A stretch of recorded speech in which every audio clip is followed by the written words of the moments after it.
এই যে দেখতে পাচ্ছ, এখন আমি গাড়ি নিয়ে বেরিয়েছি। এখন আমি যাচ্ছি গন্তব্যস্থলে জামালপুর, পূর্ব বর্ধমান। রাসায়নিক সার নিয়ে এই যে হচ্ছে লঙ্কিনী মৌল পেরোচ্ছি।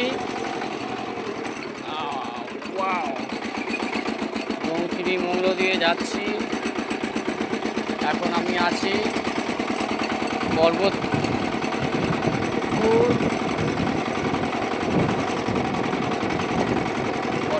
লঙ্কিনী মৌল।